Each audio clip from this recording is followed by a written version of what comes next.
إذاعة القرآن الكريم من القاهرة. اللهم إن هذا صباحك قد أهل، فاجعل يا ربنا صباحنا صباح الصالحين، ومساءنا مساء الشاكرين، وألسنتنا ألسنة الذاكرين، وقلوبنا قلوب الخاشعين، وأبداننا أبدان الطائعين، وثبتنا واختم لنا بذلك.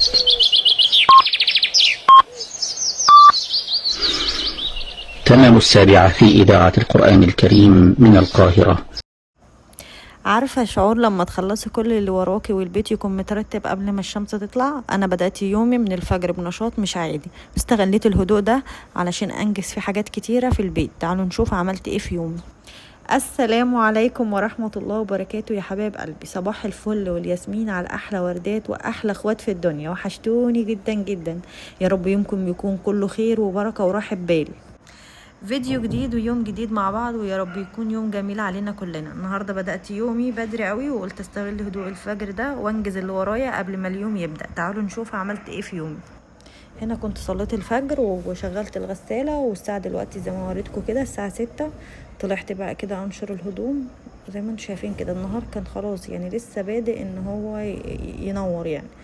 طلعت بقى قلت اما انشر الهدوم واسيبهم بقى على الحبل، وبعدين ادخل اشوف ايه يوم. يعني انا لما بيكون اليوم بتاع الغسيل عندي لازم ابدا الاول بالغسيل وانشره واشوف بقى يومي هيبدا ازاي. يعني بخلص الاول من موضوع الغسيل لان هو بصراحه بياخد مني وقت. انا طبعا بغسل على الغساله العاديه وكده، فكل حاجه انا اللي بعملها من غسيل لشطف العصر، فبياخد مني وقت. فخلصت هنا بقى الغسيل وجففته، وطلعت بقى ايه على البلكونه كده ايه. الصراحة كان الجو تحفة جدا بصراحة، في ولا شمس والجو طراوة، فالشغل فيه بيبقى أفضل حاجة من نص اليوم أو كده. بصراحة أنا جربت إن أنا كل يوم أرتب ركن صغير كده، بس إيه حسيت إن قبل ما يعني مجرد ما بخلص الشقة كلها ببقى عايزة أعيد عليها تاني، فقلت لأ. فبقيت أفضل حاجة ليا أتعب شوية يوم، يعني أخصص يوم إن أنا هشتغل في الشقة كلها وأخلصها، وبعد كده بقعد بقى مرتاحة إيه يعني يومين 3 كده إيه إن أنا إيه بمشي بالمكنسة وخلاص، مش محتاجة إن أنا يعني اشتغل شغل يعني تنظيف عميق وكده. طبعا كل واحده لها طريقتها، بس دي الطريقه اللي انا ريحتني اكتر الصراحه. انتوا بقى قولوا لي بتحبوا تخلصوا شغل البيت كله في يوم واحد ولا بتقسموا الشغل على كذا يوم؟ بصراحة النشر ده بياخد مني وقت، برضو بديله وقته لان انا بحب انشر الهدوم، بفردها وبحب اظبط الهدوم على الحبل كده. معرفش انشر اي كلام على الحبل الصراحة يعني، رغم ان انا اصلا نشرتهم كانت الساعة زي ما وريتكم كده، كنت بدأ انشر فيه الساعة 6. لميته تقريبا الساعة 10-11 كده بعد الفطار، يعني بعد ما فطرته كده كان الشمس جت عليه وكان نشف اصلا ان انا اصلا مجففه وكده. فلميته برضو لانه احنا على الشارع، فقبل ما الدنيا بقى تراب وكده وكان في سوق، فقلت عشان ما يتطربش كده فشلته على طول يعني. هنا بوريكم كنت خلاص خلصت النشير بقى، وهدخل بقى على اوضه الانتريه برضو اشوفها بقى هي محتاجه ايه. هنا الشارع كان هص مفيش حد في الشارع خالص. دخلت هنا بقى على اوضه الانتريه فتحتها، بوريكم النشير بتاعي. فتحت بقى الأوضة ههويها، وقلت بقى ايه أبدأ ان انا ايه اشتغل فيها وكده يعني. صراحة الأوضة من زي ما انتم شايفين كده على الشارع التراب، يعني التراب بيبقى فظيع. بقفل والله، بس انا ما بفتحش غير بالليل لان لازم اهوي الشقه، وما بفتحش يعني الصبح ما بفتحش الشقه الصراحه لاني بتدخل حر. ممكن افتحها نص ساعه واقفل تاني، يعني اول ما بنصحى نص ساعه افتح واقفل، وبعد كده افتح تاني بالليل بقى تفضل طول الليل مفتوحه، واقفل الصبح. فبيبقى في تراب بقى، تراب بيدخل غصب عننا هنا كده يعني.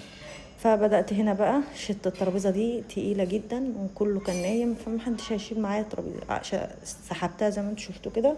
وبعد كده ايه بدأت بالمكنسة اشفط التراب، واي حاجة وقع على كان واقع بخور من المبخرة اللي موجودة على الترابيزة دي، فبدأت اشيلها بالمكنسة اشفطها. وبعد كده لميت السجادة بقى. بصراحة كان نفسي ان انا افردها على البلكونة، بس انا نشرة بقى فلميتها وخلاص، قلت مش مهم. بدأت ان انا اشفط بقى التراب اللي في المخدات والتراب اللي على الكنب والكلام ده كله. هي بصراحة الأوضة دي كانت محتاجة ان هي تترتب لانها كانت مكركبة وفي تراب عليها كتير، فاللي هو انا قلت هي محتاجة ان انا اخد لها يبقى يوم، هي اول يعني اخليها بداية يومي يعني عشان تاخد كل طاقتي الصراحة يعني. اغلب حاجة فيها، اكتر حاجة فيها هي التراب فيها كتير الصراحة. فبدأت الأول أشفط كل الفرش الأول علشان خاطر إيه أبدأ أشتغل يعني بعد كده يعني انتوا لو تلاحظوا كمان هتلاقوا على الإزاز كمية تراب رهيبة يعني. وهنزل بقى أروح السوق، عندي التلاجة فيها مشكلة، مش عارفة، هي التلاجة توشيبا، بس التلاجة بتجمد من تحت، يعني بحط فيها الخضار من تحت بلاقي الخضار كله مجمد. يعني جربت اظبط الشاشة بتاعتها مش راضية تظبط. كلمت خدمة العملاء، قالوا لنا هنبعت حد ولسه ما بعتوش. فبقيت اجيب خضار كل يومين، يعني كل يومين اجيب خضار، لان انا بسيبه بره على الرخامة، فلو جبت كمية هيبوظ مني، بجيب على قد اللي هو ايه يقضيني يومين واجيب تاني وكده. خلصت بقى الكنب زي ما انت شفت كده، وبدأت اشفط بقى التراب اللي على الارض. السلك ده اللي قدامك ده سلك المكنسة وسلك التليفون الارضي. السلم ده والله محطوط ومحتاج له، الدكرات اللي كانت عليه كانت كلها بتتكسر يعني، فابن الله يعني الله يخليه ليا ويكسر يعني، كل ما يدخل جوه لازم يكسر لي حاجه، فما عادش حاجه على السلم الصراحه. فقلت بقى ان شاء الله باذن الله لما بقى انزل وكده يعني واجيب شويه حاجات، انا محتاجه شويه حاجات للمطبخ يعني، وهنا للمكان هنا ديكورات وكده. فان شاء الله يعني ايه اجيب حاجات للسلم ده، لان هو مش عليه حاجه اصلا، اللي كان عليه كله اتكسر.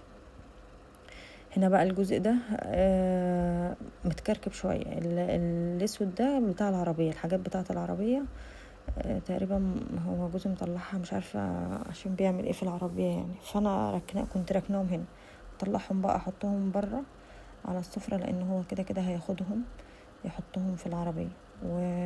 والبوفات دي بقى كنت عاملاها زيادة مع الطقم ده، وبعد كده بدأت احطها هنا، بس حسيت ان هي كده لوحدها ما كانش شكلها حلو، فجبت لها المفارش اللي هي الفرو ده بحطها عليها كده، بتدي شكل افضل يعني من ان هي تفضل لوحدها كده.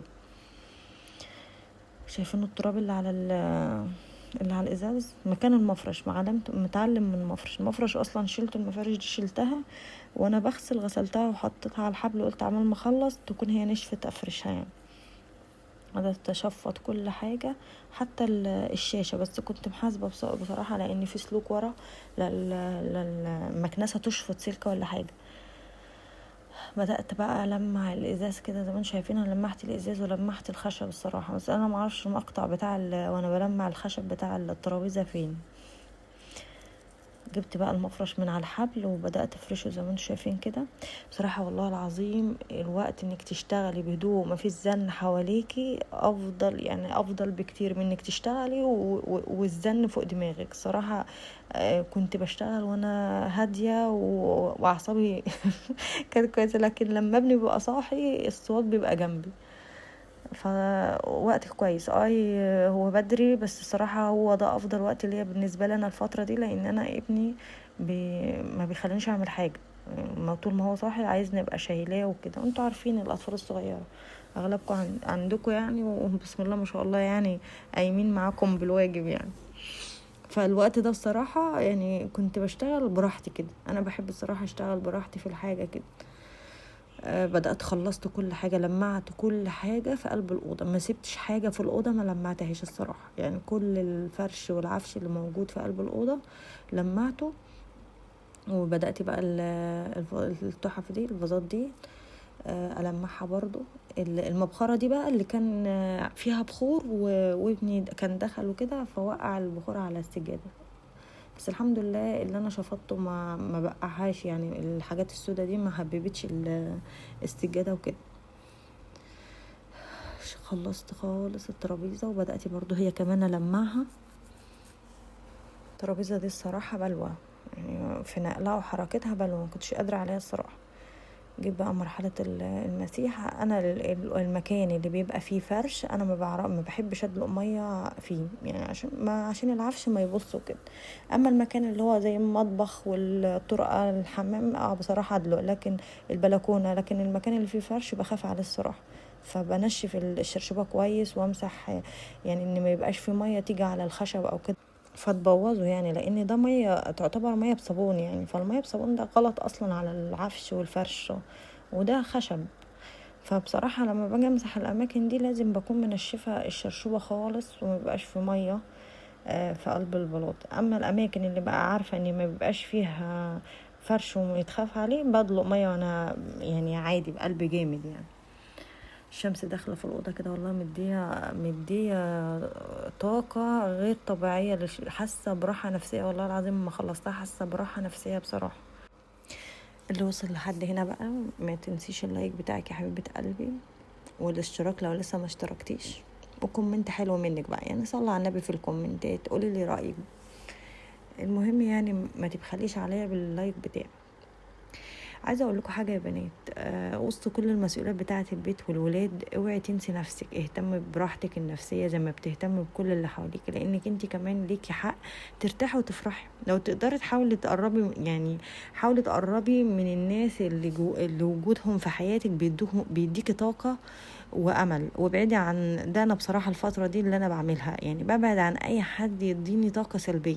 اي حد هقعد معاه هيديني طاقه سلبيه هفصل عنه خالص. اي حد هحس ان هو بيديني طاقه ايجابيه، كلامه مش سلبي، ده اللي هقرب منه وده اللي هيبقى في حياتي.